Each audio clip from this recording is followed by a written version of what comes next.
Hari Om and a hearty welcome to the 8th session in the series titled Universal Truths from the Bhagavad Gita. Today our topic is Invest in values, never in valuables. Now what do we understand by the term valuable? Valuable is something, some object which has either a monetary or a sentimental value attached to it.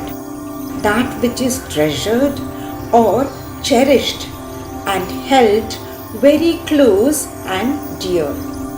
Something worth a good price or worth a lot of money. Something costly, prized, expensive, valued and sought after by the majority of the masses. Something that has a considerable monetary worth. Something expensive or precious or costly or of immeasurable value. Something that can fetch a good price in exchange. Something which can be exchanged in terms of money.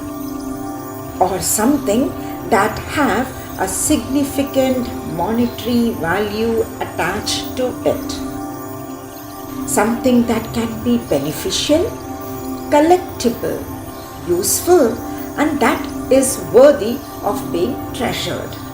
Something that looks full of promise. What do we understand by the term valuable? Valuable is something, some object which is impressive and incredible. Something exceptional and eminent. Something that is unreasonably ultra expensive. Something that is certified as collector's item. Something that is passed down to the heirs as a heritage. Sounds wonderful. Something that is an item of great value, a prized possession. Something that can meet the required purpose. Something that one looks forward to investing in. Simply put, valuables are nothing but something that holds and commands our attention while we are living on this earth as humans. Now the question is, what makes something valuable? When something is scarce and not easily available, like gold, silver, diamond, articles made of precious or semi-precious stones. It can be also something that holds a very great utility value, that which can increase our standard of living. It can also be something that is in great demand, that for which the supply is less than the demand for it. Something that is of a very good quality. Example, a thing is considered of a good quality due to its durability, reliability, usability, and the ability to function effectively. Now it could be computers, televisions, mobiles, CDs, DVDs, videotapes, or any kind of photographic pieces of equipments, and many more. It also could be something that is of historical importance, the thing that has cultural importance attached to it. Example, fine arts. What makes something valuable? something that is associated with status in the society. It could be cash, credit cards, ATM cards, bullion, watches, cameras, jewelry, properties, electronic appliances, and even clothing items studded with precious or semi-precious stones, and many, many more things. It could be also something that an individual holds is valuable. Now, this is a personal choice. What one can proudly say, it is my choice, baby. Like, for example, stamps, coins, ancestral property, or ancient utensils or vehicles, paintings, rare books, medals, checks, negotiable instruments, property deeds, shares, or debenture certificates. It could also be something that holds a sentimental value to him or her. See, for others it may seem insignificant. That is not important. Like, for example, some leather items, furs, binoculars, telescopes, watches again fall into such category. Interestingly, invaluable does not mean something without value, but something that is valuable beyond imagination, something that is very rare. Now, the next question that can spring to our minds is, when can these valuables come to use? What use can valuables be put to? Now, definitely, like things like computers, mobiles, watches, vehicles, we use them on daily basis. But moving further, something valuable, especially gold and silver, can be put to use in a time when the family faces difficult times. It can save one in times of financial crisis. Now, this can be looked as a savings for a rainy day. As Benjamin Franklin said, a penny saved is a penny earned. Most of our valuables come in handy when we face some difficulties in life or to meet some emergencies in life, and some are in the form of investments too. For example, to meet some physical needs such as buying groceries to satiate pangs of hunger, yes, to meet medical bills, or even to make a family event memorable. It could be a birthday celebrations or wedding anniversaries.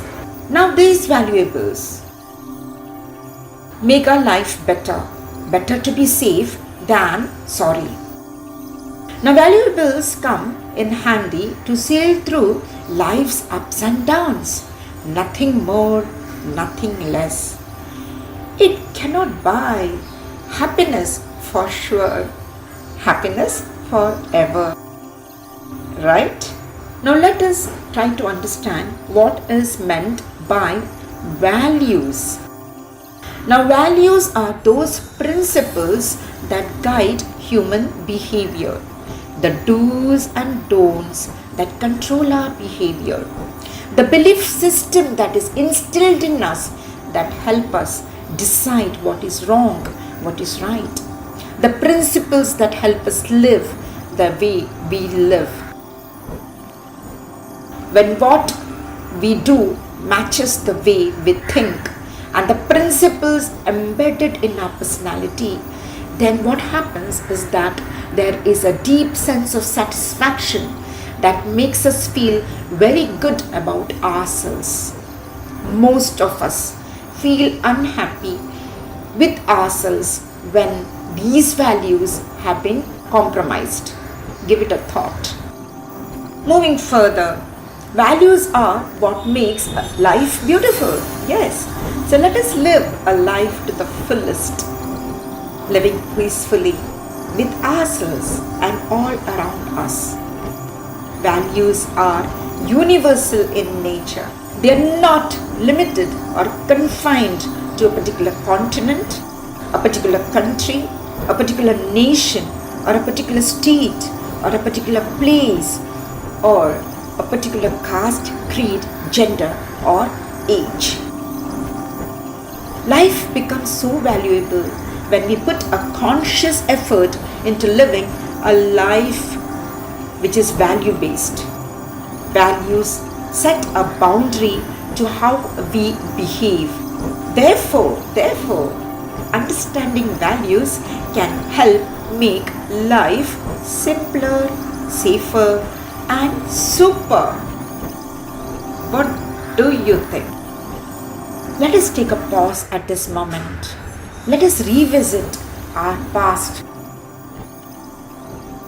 Take a peep into the sorrowful and painful moments in our life. Who were the people who caused us hurt? Who were on the wrong side? What happened? Find out. Take some moments to reflect upon. You can pause this video and revisit your past. It could be one act of yours that could have altered the situation. Think deeply. Now the next thing is identify those periods of life when you really felt good and happy. What did you do? Who were the people you were with? Whom you cherished? Your relatives, friends? Find out. And what were your feelings? How high did you feel? What need got fulfilled? Pause this video and go into your past and reflect deeply. Now here is a very small exercise on listing. List down some of the values you value the most. Which of these top the first 3 in the list? Why such a value has found its place of importance? Find out, figure out the reasons. Once you have identified the core values, then you can use these values to guide you to make the best choice in your life and lead a very happy life.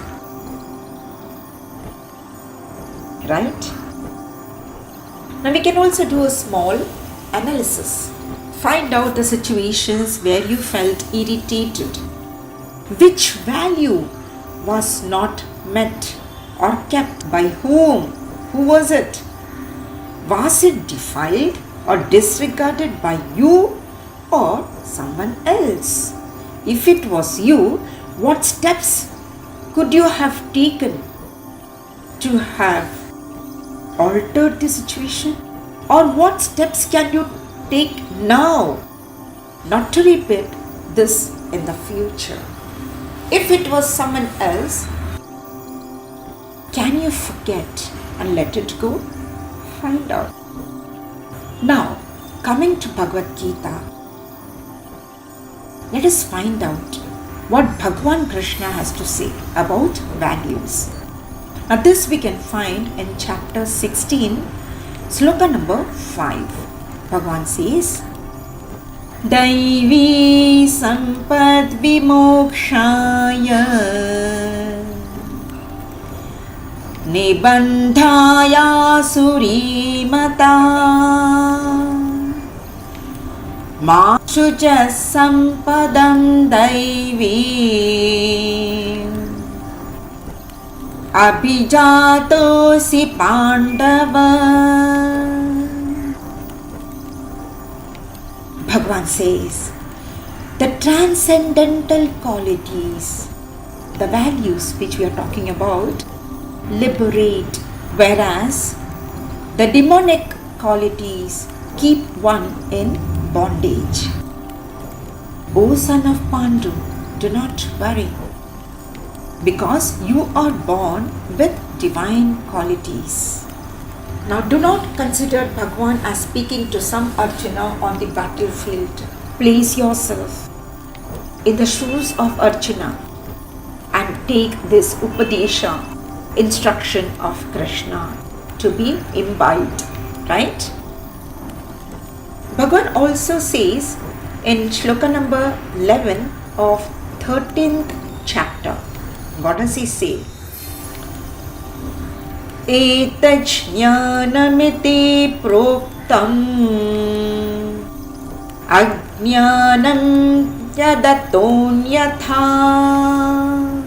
After listing the values in the 13th chapter, Bhagavan declares all of these to be knowledge. Definitely what is opposed to this is ignorance. Now the natural question that arises in our mind is, why does Bhagavan call these ethical principles as knowledge? It is simple. See, what we value, we tend to acquire it. When a child values the position as a judge, what will the child do?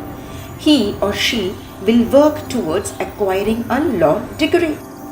And this is what happened to me.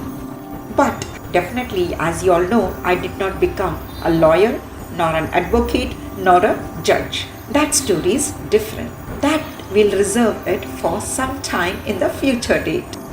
Coming to the topic of interest, now these values are the fundamental qualities that are required to know our true nature and to experience God.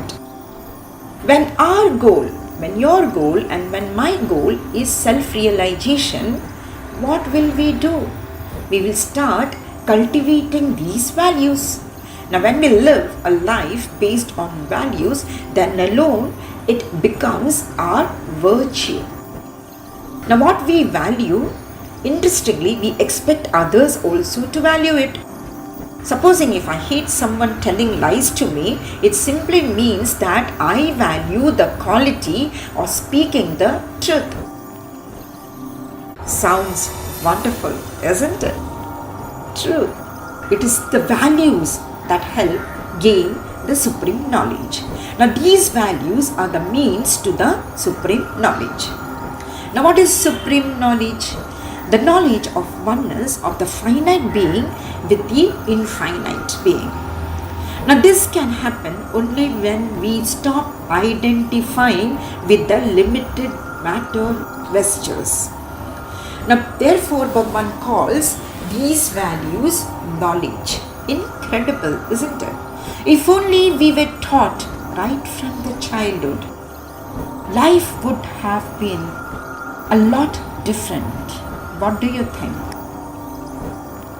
Therefore, the need of learning and studying Bhagavad Gita right from childhood matters. Now, here are some thoughts to ponder over so that the practice of values becomes simple and super easy. I shall pass this way but once. Any good that I can do or any kindness I can show to any human being, let me do it now. Let me not defer nor neglect it, for I shall not pass this way again. Think over this thought over and over again. Now we had J. Krishnamurti, who said that when death comes, it does not ask your permission.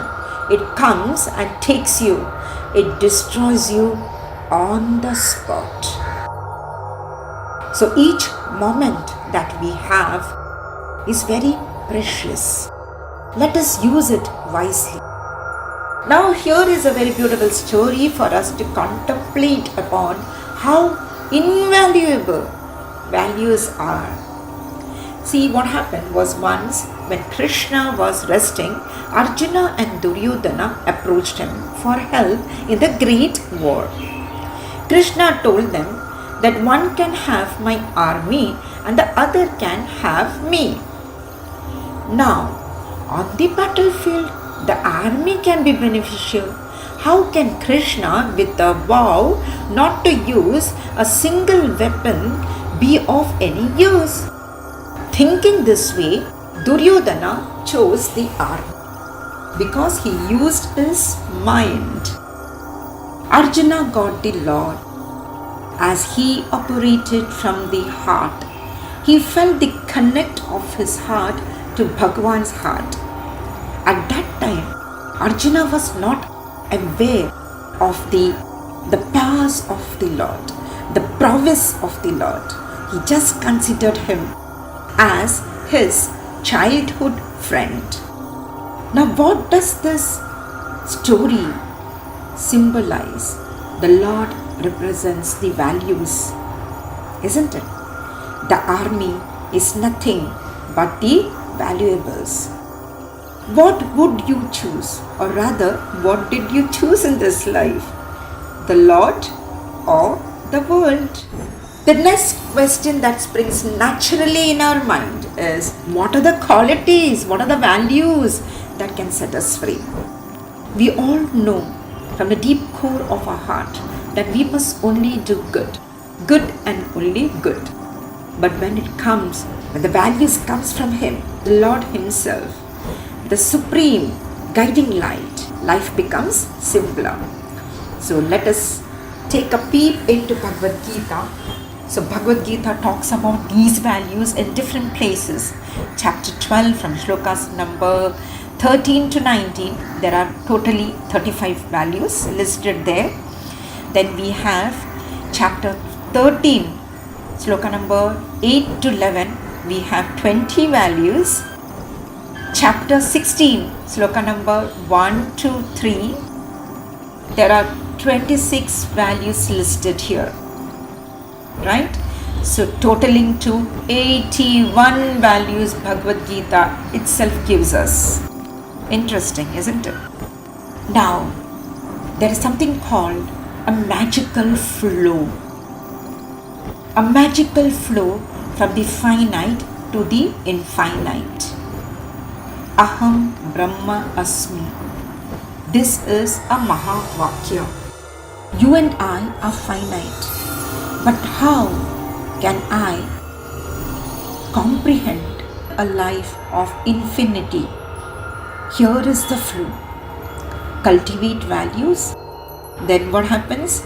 We develop purity of mind, which is also called Chitta Shuddhi in Sanskrit, and gain self-knowledge.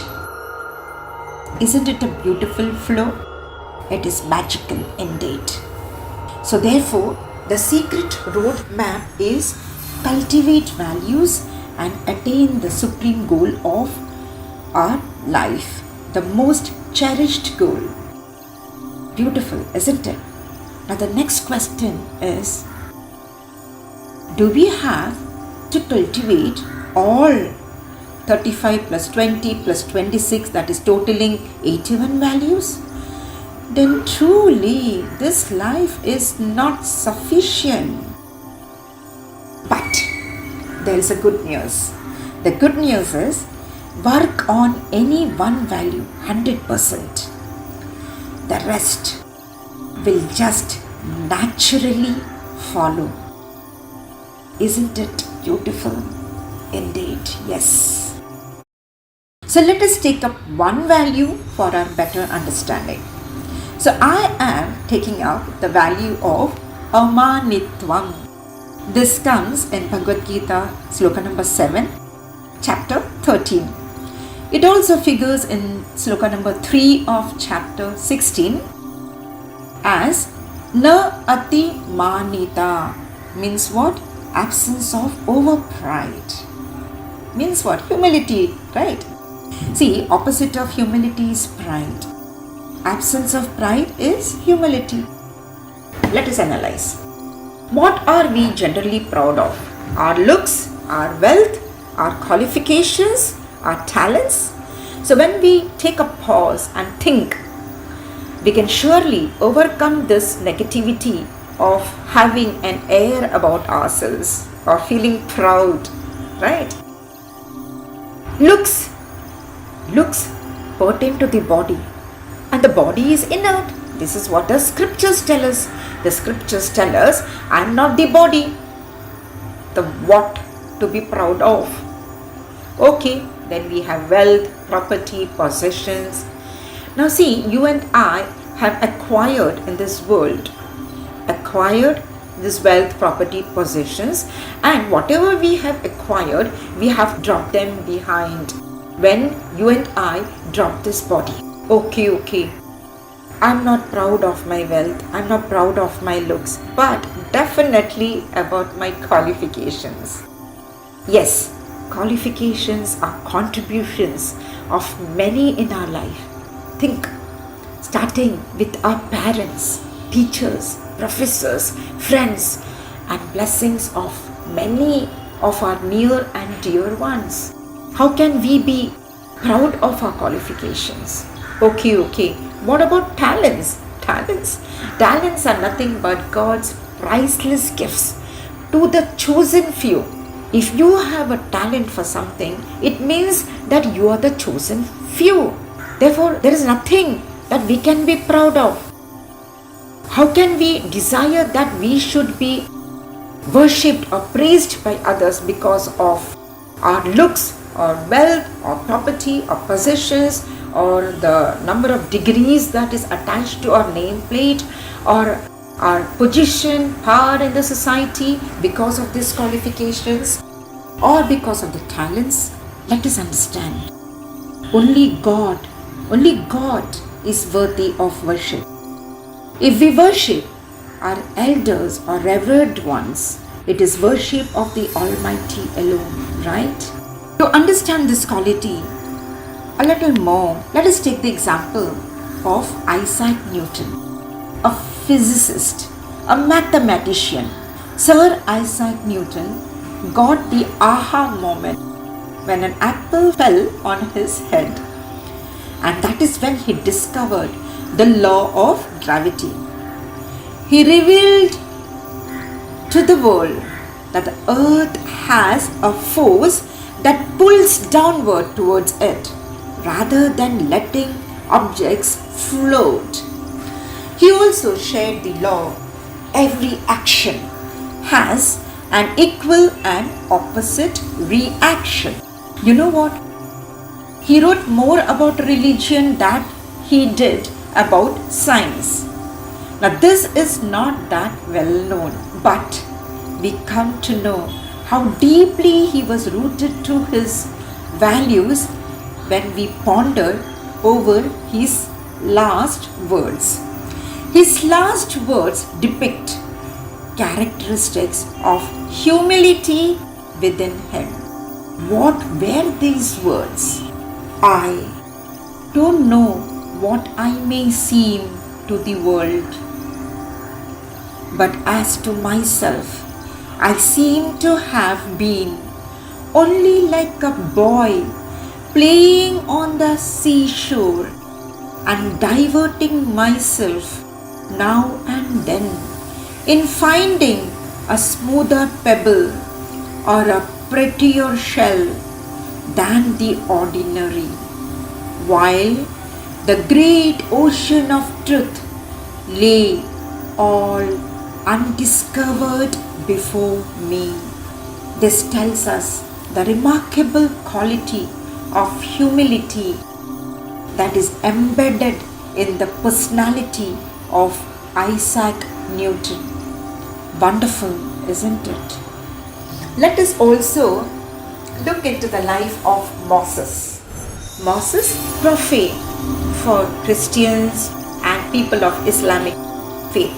Now, what happened was, Egyptian Pharaoh decided that all male Hebrew children must be killed as he was worried that they would usurp and overthrow him.